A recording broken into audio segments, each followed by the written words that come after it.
அனைத்து நல்லுள்ளங்களுக்கும் வணக்கம். நான் ஆர்கே பேசுகிறேன். விக்மாசமோட நெக்ஸ்ட் சேனல். வழக்கமாக உலக செய்திகள். பட் இன்று சிறப்பு செய்திகள். அமெரிக்காவில் விமான விபத்து, குறிப்பாக இராணுவ ஹெலிகாப்டர் போயிட்டு நேராக விமானத்தில் மோதி இருக்கு. மிகப்பெரிய ஒரு நிகழ்வு. தேடுதல் வேட்டையில் ஈடுபட்டு இருக்காங்க. எத்தனை பேர் உயிரோடு இருக்காங்கன்ற மாதிரியும் தெரியல. அதை தாண்டி சுற்றி இருக்கக்கூடிய அரசியல் நிகழ்வுகளை நம்ம பெரிய அளவுக்கு பேச போகிறோம். கனடாவும் அமெரிக்காவும் அப்படியே லைட்டாக வாங்க உட்காந்து பேசலாமே அப்படின்னு சொல்லியிருக்காங்க. அதே போல் இந்தியாவுக்கு சாதகமான ஒரு தீர்ப்பு கிட்டத்தட்ட ஜஸ்டின் ட்ரூடோ அவர்கள் கண்ணீர் வடிக்கின்ற ஒரு நிகழ்வாகவும் இருக்கிறது. அதை தாண்டி சுற்றி இருக்கக்கூடிய அரசியல் நிகழ்வுகள். ஜெலன்ஸ்கி அவர்களோட ஒட்டுமொத்த ஐரோப்பாவும் தனது கட்டுப்பாட்டுக்குள்ளே தாந்தா ராஜான்ற மாதிரி சொல்லியிருக்கிறார். அந்த நிகழ்வும் மற்ற நிகழ்வுகளும் நம்ம பார்க்க போகிறோம். நிறைய விஷயங்கள் பேச வேண்டியது இருக்கிறது. வாங்க போயிடலாமா? தயார் தானே? வீடியோக்கள் பார்த்த மாதிரி நீங்கள் நம்ம சேனல் சப்ஸ்கிரைப் பண்ணலாம். சப்ஸ்கிரைப் பண்ணிவிட்டு வாங்க. மறக்காம பெல் பட்டன் கிளிக் பண்ணி ஆல் ஆப்ஷன்ஸ் பண்ணுங்கள். வீடியோ போகலாம்.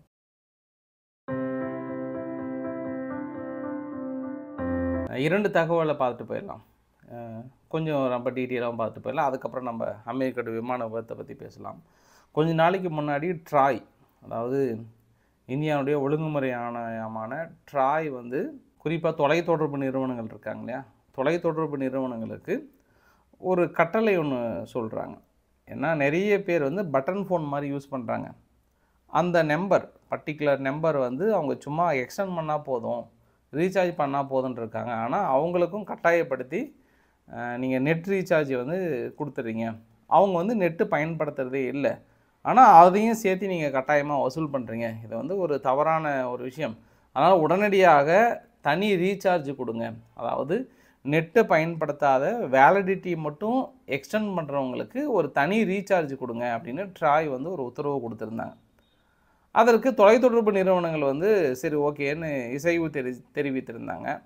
இசைவு தெரிவித்ததுக்கப்புறம் இப்போ என்னென்னா, அவங்க ஒவ்வொரு சட்டத்துலேயும் ஒரு ஓட்டை ஒன்று கண்டுபிடிப்பாங்க. அந்த ஓட்டை என்னன்றது நீங்களே பாருங்கள். என்ன பண்ணிட்டாங்க, $448, 84 நாள், ஆனால் நோ டேட்டா, எஸ்எம்எஸ் 1000. இவங்க 470 யார்? VI Vodafone first Jio. அவங்க 470 84 நாள் நோ டேட்டா.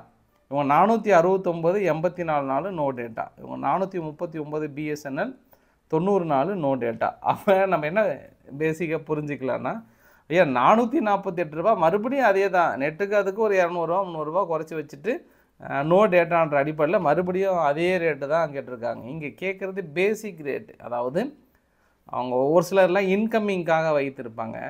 இன்கம்மிங்காக வைத்திருப்பவர்களுக்கு ஒரு $30 $34 கொடுத்தா அப்போல்லாம் மாதக்கணக்காக இருந்தது. இப்போ கட்டாயமாக ரீசார்ஜ் பண்ண வேண்டிய ஒரு சூழ்நிலைக்காக சொன்னாங்க. பட் அவங்க பழைய கில்லாடிகளாக இருக்காங்க. அவங்க யார் சாதாரண ஆளுங்களா? தொலைத்தொடர்பு நிறுவனங்கள் மறுபடியும் அதே தான் கொஞ்சம் குறைச்சி அதுக்கு நம்ம அதே பெட்டரை நம்ம நெட்டே வாங்கிக்கலான்ற மாதிரியான ஒரு எண்ணத்தை உருவாக்கியிருக்கிறாங்கன்றதை சொல்ல விரும்புகிற ஒன்று.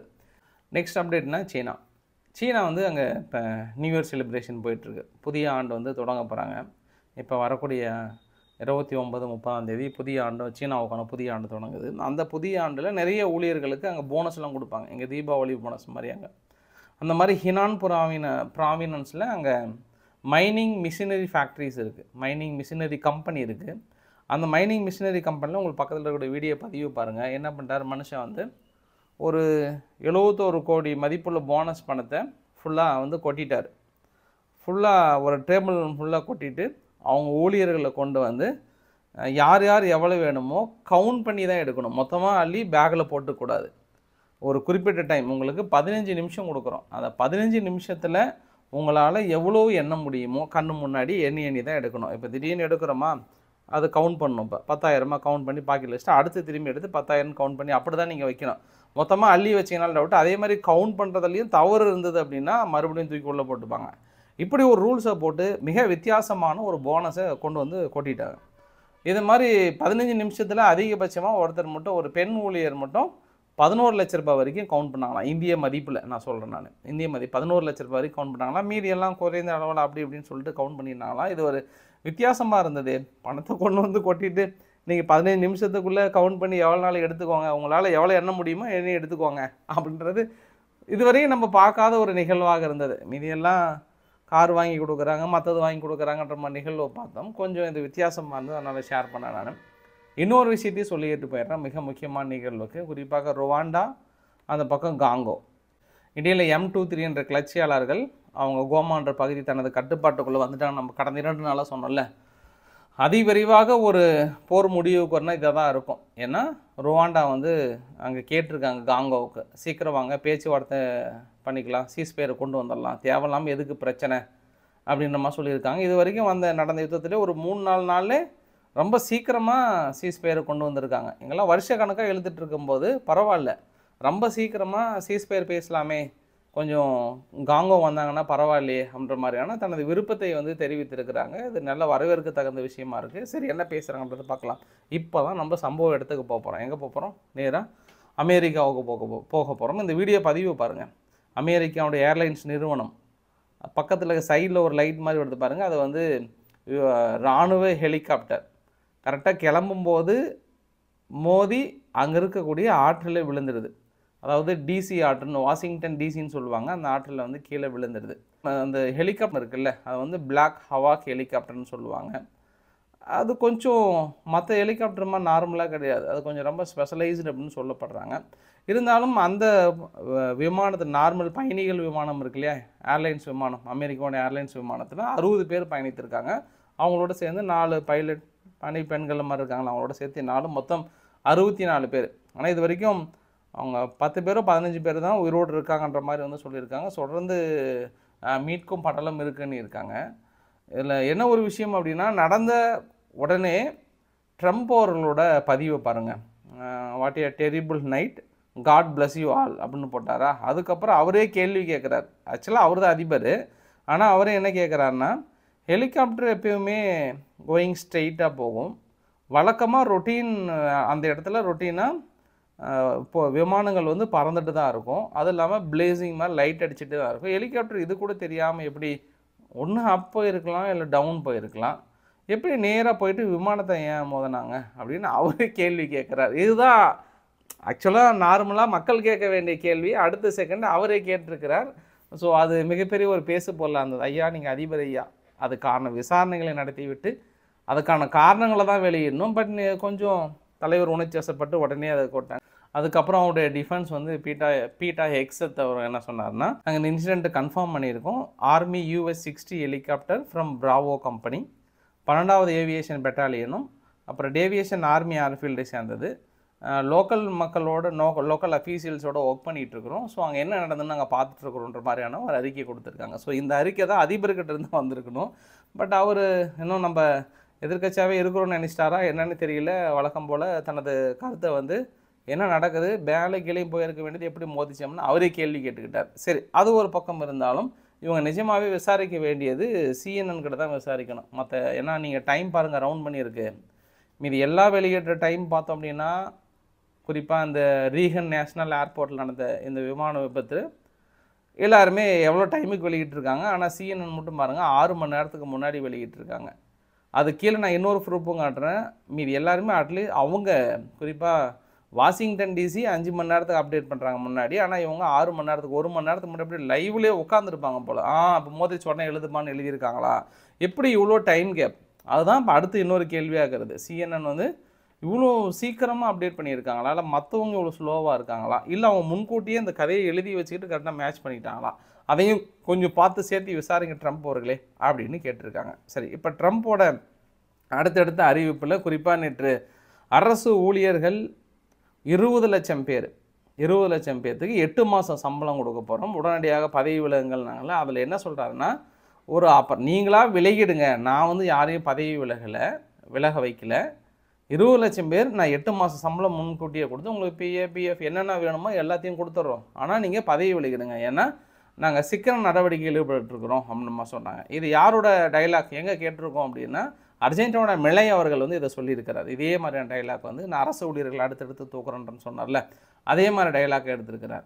அப்போ ஒரு சில எதிர்ப்புகள் வரும்போது ட்ரம்ப் அவர்கள் பேசும்போது என்ன சொன்னார்னா, சரி நான் ஒரே ஒரு கேள்வி தான் கேட்குறேன், அரசு ஊழியர்கள் அதாவது குறிப்பாக இங்கே ஃபெடரல் நிர்வாகத்தில் இருக்கக்கூடிய ஊழியர்கள் யாருமே சைட் பிஸ்னஸ் இல்லாமல் இருக்கீங்களா, உங்களுக்குன்னு அதர் பிஸ்னஸ் இல்லாத இருக்கிறவங்க பணியை தொடருங்க, அது மாதிரி மனசாட்சி உள்ள நபர்கள் ஒருத்தர் நீங்கள் பணியை தொடர்ந்தீங்கன்னா கூட நான் ஏற்றுக்கிறேன்ட்டாங்க. அப்படின்னா நம்ம புரிஞ்சுக்கலாம், எல்லாருமே சும்மா அதாவது பார்ட் டைமாக கவர்மெண்ட் ஜாப் வந்துட்டு ஃபுல் டைமாக வேறு பிஸ்னஸ் பண்ணிகிட்டு இருக்கீங்க, அதுக்கு நீங்கள் கிளம்புங்க சாமின்றாங்க. ஐயா இங்கேயும் அப்படி தாங்க ஐயா இருக்குது, இங்கே வந்து இந்த ஜாப்புன்னு நம்ம யாரையும் நம்ம குறிப்பிட்டு சொல்ல முடியாதங்க ஐயா. ஆனால் அங்கே ஒரு சில டிஸ்ட்ரிக்ட்லாம் பார்த்தோம் அப்படின்னா அரசு ஆசிரியர்கள் தாங்க ஐயா நிறையா தனியார் பள்ளிகளே வைத்திருக்கிறாங்கன்ற தகவல் கூட நிறையா வந்திருக்கிறது. அது இல்லாமல் எல்லாருமே அரசு பிஸ்னஸ்ஸை சைடு பிஸ்னஸாகவும் மெயின் பிஸ்னஸ் வேறு பண்ணிகிட்டு இருக்கிறாங்க. 50% 60% பக்கம். ஒரு 40% மக்கள் தான் கடமை உணர்வோடு வேலை செய்கிறாங்க அப்படி நான் நினைக்கிறேன். மீதியெல்லாம் சைட் பிஸ்னஸ், வடிகிற பிஸ்னஸ், மீதி நிறைய பிஸ்னஸ் பண்ணுறாங்க. கொஞ்சம் இது நம்மளுக்கும் பொருந்துமோ அப்படின்னு நினச்சிக்கிட்டேன். அதனால் அந்த டைலாக் எனக்கு பிடிச்சிருந்தது. சரி, கரோலின் லீவிட் அவங்க என்ன சொன்னாங்கன்னா, காசாவுக்கு ஏற்கனவே பைடன் நிர்வாகம் 40 மில்லியனுக்கு மேலே காண்டம் வாங்கி கொடுத்துருந்தாங்க. அது எதற்காகன்றமா சொன்னாங்க. பட் இன்று ட்ரம்ப் அவர்கள் என்ன சொன்னார்னா, காசாவுக்கு 50 மில்லியனுக்கு மேலே காண்டமுக்கான ஆர்டரை வந்து நாங்கள் கேன்சல் பண்ணுறோம். ஏன்னா அவங்க அந்த காண்டமை வந்து ஆயுதமாக பயன்படுத்துகிறாங்க. அதை நான் நேற்றைய பதிவில் நான் சொல்லியிருந்தேன். அது ஃபுல்லாக உள்ள கேஸை பரப்பி இவங்க இஸ்ரேல் மீது அனுப்புறதுக்கு பயன்படுத்தியிருக்காங்க. அதனால் நாங்கள் நிறுத்துகிறோன்ற மாதிரி வந்து சொல்லியிருக்காங்க. ஸோ நேற்று அவங்க சொன்னது என்னென்னா 40 மில்லியன் ஏற்கனவே பைடன் நிர்வாகம் கொடுத்துருந்தாங்க. இப்போ இவர் என்ன இன்றைக்கி சொல்கிறாருன்னா 50 மில்லியன் கொடுக்க போகிற ஃபண்டை வந்து நாங்கள் நிறுத்தியிருக்கிறோன்றாங்க. அது ஒரு கிளாரிட்டியே இல்லாமல் கொடுத்தது சொல்கிறாங்களா, கொடுக்கலன்னு சொல்கிறாங்களா, இல்லை சும்மா பொதுவாக குற்றம் சொல்கிறதுக்காக சொல்கிறாங்களான்றது விசாரணையின் அடிப்படையில் தான் தெரிய வரும். அது இல்லாமல் மற்ற நிர்வாகம், குறிப்பாக பர்மாவுக்கு நம்ம நிறைய ஸ்காலர்ஷிப் கொடுக்குறோம், அங்கே ஒரு 45 மில்லியன் இருக்குது, அதையும் நாங்கள் நிறுத்தியிருக்கோம். அப்புறம் டிஏன்னு சொல்கிறாங்க, டிஏக்கு வந்து ட்ரைனிங் செஷன் மீதியெல்லாம் இருக்குல்ல, அதுக்கு வந்து ஒரு 181 மில்லியன். வேர்ல்டு ஹெல்த் ஆர்கனைசேஷனுக்கு 1.7 பில்லியன் பேமெண்ட் வந்து கொடுத்துருக்காங்க. அதில் 40 மில்லியனுக்கு மேலே வந்து கரப்ஷனே போயிருக்கோம். வேர்ல்டு ஹெல்த் ஆர்கனைசேஷனே வந்து ஃபுல்லாக சாப்பிட்டாங்க. அது பார்க்கும்போது அதனால தான் நாங்கள் எல்லா ஃபண்டையும் நிறுத்த வேண்டிய ஒரு சூழ்நிலை, மற்ற எல்லா நாடுகளுக்கும் நிறுத்துறோன்ற மாதிரி சொன்னாங்க. அதற்கு சரியான பதிலடியாக கென்யா தான் சொன்னாங்க. கென்யாவுடைய பிரசிடெண்ட் வந்து என்ன சொல்லிட்டாருன்னா, ஃபார்மர் பிரசிடெண்ட் வந்து இப்போ அமெரிக்கா நிதி கொடுக்கலன்னும் போது அந்த நாடுகள் சந்தோஷப்பட்டுக்கோங்க. ஏன்னா நம்ம ஒருத்தர்கிட்ட நிதி வாங்கிட்டோம் அப்படின்னா அவங்க சொல்கிறதே கேட்கணும். அவங்களோட கலாச்சாரம், அவங்களுடைய விதிகளுக்கு உட்பட்டே நடக்க வேண்டிய ஒரு சூழ்நிலை. அமெரிக்கா விதியை உட்பட்டு நடக்கிறனால ஒவ்வொரு நாடும் வளர்ந்த பாடு இல்லை, அது கீழே தான் போயிட்டுருக்கு. அப்படின்னா சந்தோஷப்படுங்க, இதுக்கப்புறம் நம்ம நிம்மதியாக வளர்ந்துருவோம் அப்படின்னு பஞ்சு டைலாக் அடிச்சிருக்கிறாரு. இது நிறைய நாடுகளுக்கு பொருந்தும் நான் நினைக்கிறேன். கனடா மட்டும் என்ன பண்ணாங்கன்னா, திடீர்னு இன்றைக்கி பெரிய ட்ரெண்டாக இருந்ததுமா சொல்கிறாங்க. கனடாவுடைய கன்சியூமர்லாம் என்ன சொல்லியிருக்காங்கன்னா, நம்ம ஏன் அமெரிக்காவுடைய ப்ராடக்டை வந்து ஃபுட் ப்ராடக்ட் மீதிலாம் வந்து பாய்கட் பண்ணக்கூடாது, அந்த டேரிஃப் த்ரெட்னால நம்ம ஏன் பாய்கட் பண்ணக்கூடாது, நிறுத்தலான்ற மாதிரியும் அங்கே இருக்க சும்மா லைட்டாக அப்படி இப்படின்னு கிளம்பியிருக்கு. அதுக்கப்புறம் தான் அமெரிக்காவுடைய ஸ்டேட் செக்ரட்டரி மார்க்கோ ரூபியோவும் கனடாவுடைய ஃபாரின் மினிஸ்டர் மெலினியா ஜோலி அவர்களும் வந்து மீட் பண்ணியிருக்காங்க. பார்டர் செக்யூரிட்டி, எனர்ஜி, அப்புறம் சீனாவுடைய எக்கானமி ப்ராக்டிஸ், அப்புறம் நார்த் அமெரிக்காவில் நம்மளுடைய ரிலேஷன்ஷிப் எப்படி இருக்குன்ற மாதிரியும் கொஞ்சம் ரொம்ப நாள் முற்றுதல் மோதலுக்கு அப்புறம் இந்த மார்க்கோ ரூபியோ அவர்களும் கனடாவுடைய ஃபாரின் மினிஸ்டர் ஒரு சந்திப்பு நிகழ்த்தியிருக்காங்க. இடையில் இந்தியாவுக்கு ஒரு நல்ல செய்தி என்னவென்றால், கனடானுடைய கமிஷனர் என்ன பண்ணாங்க, கமிஷன் வந்து ஒரு ரிப்போர்ட் கொடுத்துருக்காங்க. குறிப்பாக நிஜானுடைய கொலை வழக்கில் இந்தியாவை லிங்க் பண்ணி பேசினதில் இந்தியாவுக்கும் இந்த கொலை வழக்குக்கும் எந்த சம்பந்தமும் இல்லை. குறிப்பாக அந்த காலிஸ்தான் தீவிரவாதி அர்ஜிப் சிங் நிஜார் இருக்கிறார் இல்லையா, அவனை கொன்னதில் இங்கே எந்த ஒரு சம்பந்தமும் இல்லை, இது வந்து இண்டிவிஜுவல் பகையினால தான் கொண்டிருக்காங்கன்ற தகவலை இன்றைக்கி கமிஷன் அளித்திருக்காங்க. இதனால் யாருக்கு பெரிய டேஞ்சர் அப்படின்னா ஜஸ்டின் ட்ரூடோ அவர்கள் தான். ஏன்னா ஒரு பிரதமர் பதவியில் உட்காந்துட்டு ஒரு பொய் தகவல்களை கொடுக்கக்கூடாது. அந்த மாதிரி தகவலை ஆணித்தரமாக சொல்லிவிட்டு அதனால் நாங்கள் நார்மல் ரிலேஷன்ஷிப்பை கட் பண்ணுறோம் அப்படி இப்படின்னு சொன்னாங்க. இன்று ஓடி வந்து என்ன சொல்கிறாருன்னா, நான் பதவி விலக வைத்ததுக்கு மிக முக்கிய காரணமே இந்தியா பின்புலமாக இருந்து வேலை செய்தது அப்படின்ற மாதிரி, அதாவது எலெக்ஷனில் இன்டர்ஃபரன்ஸ் ஆகிறாங்கன்ற மாதிரி இந்தியா வந்து அழுத்தம் கொடுத்ததுன்றாங்க. இந்தியா இன்றைக்கி என்ன சொல்லிட்டாங்கன்னா, நாங்கள் யாருக்கும் அழுத்தம்லாம் கொடுக்கல, நீங்கள் உங்கள் கடமையை திறம்பட செஞ்சுருந்தீங்கன்னாவே நீங்கள் வெளியே போயிருக்க வேண்டிய அவசியம் இல்லையேன்னாங்க. ஏன்னா அவர் இந்த தகவலை கரெக்டாக கொடுத்துருக்கணும். இதன் அடிப்படையில் மட்டும் இல்லை, அங்கே இன்ஃப்ளேஷன்லேருந்து மீது எல்லாமே அதிகமாக இருக்குது. அதனால் அந்த அவர் கொடுத்த ஆதரவு வந்து விலகிறாங்க. அது இல்லாமல் இந்தியாவுடைய ப்ரெஷர் ரிலேஷன்ஷிப்பும் டோட்டலாகவே கெடுத்து வச்சிட்டார் அவர் ஜஸ்டின் ட்ரூடோ அவர்கள். இப்போ பார்த்தா அப்படின்னா அவருக்கு எதிரான ரிப்போர்ட் வந்ததில் அவருக்கு மிகப்பெரிய ஒரு அடி அப்படின்றது எல்லாம் தெளிவாக தெரியுது. அதே போல் அமெரிக்காவுக்கும் மெக்சிகோவுக்கும் இருக்கக்கூடிய பிரச்சனையில் மெக்சிகோவுடைய கிளாடியா ஷென்பம் அவர்கள் கூகுளுக்கு ஒரு லெட்டர் ஒன்று எழுதியிருக்காங்க. அது எப்படிங்க நீங்கள் கல்ஃப் ஆஃப் மெக்சிகோன்னு தான் இருக்கணும், எப்படி ஏன் நீங்கள் கல்ஃப் ஆஃப் அமெரிக்கான்னு மாற்றினீங்க, அதுக்கான விளக்கங்களை கொடுங்க அப்படின்னு கடிதம் மூலிமா லெட்டர் கேட்டிருக்காங்க. அதே மாதிரி ட்ரம்ப் அவர்கள் பேசும்போது குறிப்பாக அமெரிக்காவில் இருக்கக்கூடிய ஒரு 30,000க்கும் மேற்பட்ட அகதிகள் யாரும் ஏற்றுக்கல அப்படின்னா கியூபாவில் இருக்கக்கூடிய ஒரு சின்ன குவாண்டானமோ அப்படின்ற ஒரு பே இருக்குது. குவாண்டானமோ பேயில் போயிட்டு நாங்கள் தங்க வைக்க போகிறோம், அதற்கான ஒரு பெரிய பிளான் இருக்குன்ற மாதிரி சொன்னாங்க. இன்றைக்கி கியூபா வந்து மறுத்துட்டாங்க. இங்கே பாருங்கள், என்ன நினச்சிட்டு இருக்கீங்க, இங்கே கொண்டு வந்து ஏன் இறக்குறீங்க, யாருக்கிட்ட இறக்குறீங்கன்ற மாதிரி அவங்க எதிர்ப்பு தெரிவிச்சிருக்கிறாங்க. இருந்தாலும் நம்ம அமெரிக்க தரப்பில் நம்பிக்கை தெரிவித்திருக்கிறாங்க. ஸோ பொறுத்து இருந்து பார்க்கலாம். இஸ்ரேலினுடைய செய்தி அப்படின்னு எடுத்துக்கிட்டோன்னா, இஸ்ரேலுக்கு என்ன பண்ணுறாங்க, D9 புல்டோசர் வந்து ஒரு 130 புல்டோசர் வந்து on the way, I think இன்றோ நாளையோ வந்து இறக்க போகிறாங்க. ஏற்கனவே நம்ம சொல்லியிருந்தோம். கரெக்டாக அந்த புல்டோசர் வந்து இறக்குறதுக்கும் இப்போ நடக்கிற நிகழ்வுக்கும் நிறைய மேட்ச் ஆகுது. ஏன்னா இஸ்ரேல் டல்காராம் அப்படின்ற ஒரு கேம்ப் பகுதியில் மறுபடியும் உங்கள் வெஸ்ட் பேங்க்குள்ளார பெரிய அளவுக்கு எல்லாம் தோண்டிகிட்டு இருக்காங்க. நிறைய தாக்குதல்லாம் நிறைய நடத்தியிருக்காங்க. நான் இரவு பதிவில் நான் உங்ககிட்ட சொல்கிறேன். நான் பெரிய தாக்குதல் நிகழ்த்தியிருக்காங்க. ஒரு வீடியோ பதிவு கூட உங்களுக்கு டெலகிராமில் ஷேர் பண்ணியிருந்தேன். ஒரு சின்ன பையனை ஸ்னைப்பர் ஷாட் மூலிமா சுட்டாங்கன்றது பதிவு கூட நான் போட்டிருந்தேன். நான் அந்த கரெக்டாக புல்டோசரை தோண்டி ஃபுல்லாக எடுக்கும்போது இவங்க அமெரிக்கா கரெக்டாக D9 புல்டோசர் கொடுக்கறதுக்கும் ஒரு 130க்கு மேலே வர்றதுக்கும் பணிகளை விரைவுபடுத்துங்கன்னு கொடுக்குற மாதிரி இருக்குது. சீக்கிரமாக விரைவுபடுத்துங்கன்ற மாதிரி இருக்குது. ஸோ இஸ்ரேலுக்கு இன்னும் வலு சேர்க்குற மாதிரி தான் இருக்குது. இன்னும் அதிகமாக வெஸ்ட் பேங்க் பகுதி, ஜெனின் போன்ற பகுதியெல்லாம் நாங்கள் முழுமையாக எங்கள் கட்டுப்பாட்டுக்குள்ளே கொண்டு வர போகிறோம்னு சொல்லியிருக்காங்க. ஐரோப்பா செய்திகள் அப்படின்னு போனால் குறிப்பாக ஜெர்மனி பாராளுமன்றத்தை மிகப்பெரிய அளவுக்கு கூட்டியிருக்காங்க. ஏஎஃப்டி வந்து எலான் மஸ்க் அவர்கள் வந்து ரீசெண்டாக கூட பேசினார்ல, நாங்கள் நேற்று இரவு கூட சொல்லியிருந்தேன், கொஞ்சம் நிறைய பாசிபிலிட்டிஸ் இருக்குதுன்னு. ஆனால் இப்போ ஆளுகின்ற அரசாங்கம் என்ன பண்ணுறாங்கன்னா, அந்த கட்சியை தடை செய்யப்பட்ட இயக்கமாக, ஏன்னா இருக்கக்கூடிய மைக்ரண்ட்ஸை நாட்டை விட்டு வெளியேற்றணும்னு சொல்கிறாங்க, நாட்டுக்கு எதிராக பேசுகிறாங்க. அதனால் அதை வந்து தடை விதிக்க வேண்டிய ஒரு சூழ்நிலை வருதுன்னா 113 MP வந்து கான்ஸ்டிடியூஷன் கோர்ட் படி அவங்க வந்து தவறு செஞ்சுருக்காங்க, கட்சியே டோட்டலாக நீக்கணும் அப்படின்ற மாதிரியான ஒரு ஓட்டெடுப்பு நிகழ்த்தியிருக்காங்க. அது எந்த அளவுக்குன்னு தெரில. இவங்க தான் ஜனநாயகத்தை பற்றி வாய்க்கிலேயே பேசுவாங்க. சீனாவில் ஜனநாயகம் இல்லை, உய்குரின முஸ்லீம்ஸை ரொம்ப கஷ்டப்படுத்தி கொடுமைப்படுத்தி வேலை வாங்கி தான் அந்த துணியை ஆடைகளை கொடுக்குறாங்கன்ற ஒற்றை காரணத்திற்காக அந்த துணியை கேன்சல் பண்ணாங்க. ஜார்ஜியாவில் தேர்தல் நடக்கலை, முறைப்படி தேர்தல் நடக்கலைன்னு பொருளாதார தடை போடுறாங்க. அடுத்தது மேலே பார்த்தோன்னா இங்கே ரஷ்யாவுக்கு மேலே பெலாரஸ் லூகாஷென்ஸ்கோ அவர்கள் தேர்தலை நடத்தலைன்னு சொல்லிட்டு நீங்கள் கேன்சல் பண்ணுறீங்க.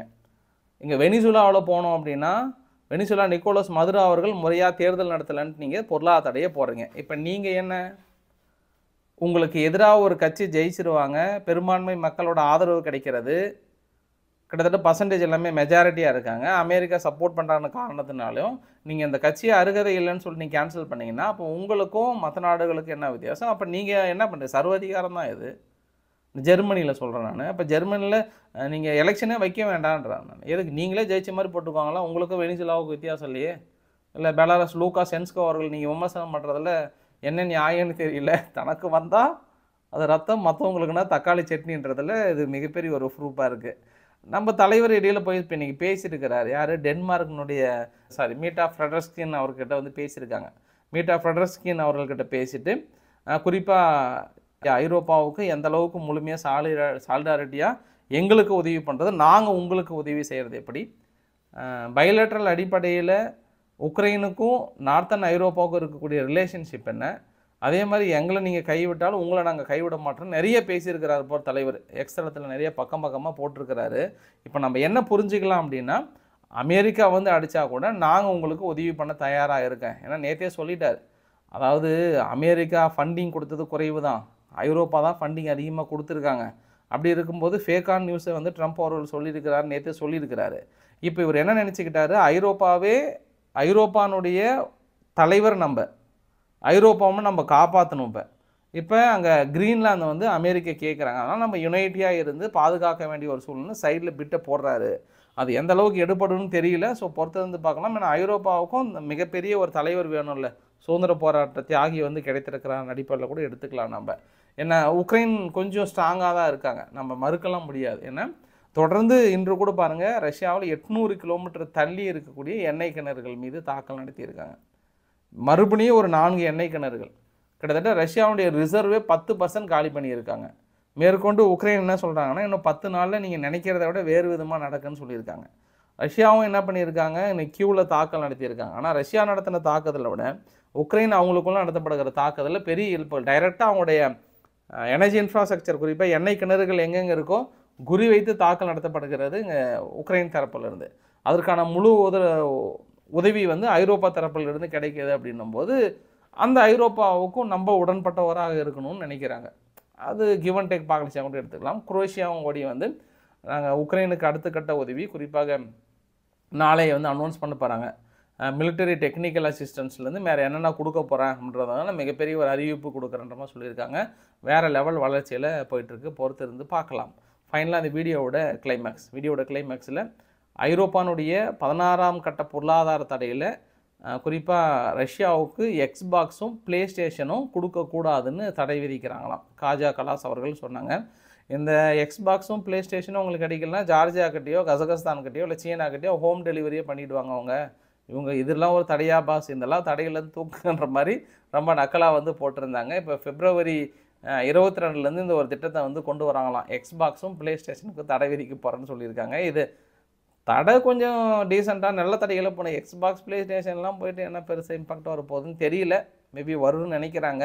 அது என்ன மாதிரி தடைகள் மேபி அவங்க நிறைய ஆழ்ந்து சிந்திச்சு கூட தடை போட்டிருப்பாங்க. அது என்ன நானும் டீட்டெயிலாக பார்த்துட்டு சொல்கிறேன். நான் இருந்தாலும் சமூக வலைதளங்களில் ஒரு வாத பொருளாக இருக்கிறது இந்த ஒரு தடை மட்டும், எக்ஸ்பாக்ஸ் அண்ட் ப்ளே ஸ்டேஷன் தடை மட்டும். ஸோ இன்றைக்கு ஓரளவுக்கான தகவலை கவர் பண்ணி நினைக்கிறேன். பிடிச்சிருந்தா லைக் பண்ணுங்கள், ஃப்ரெண்ட்ஸுக்கு ஷேர் பண்ணுங்கள், சப்ஸ்கிரைப் பண்ணுங்கள். Ravikumar RK channel. நன்றி, வணக்கம்.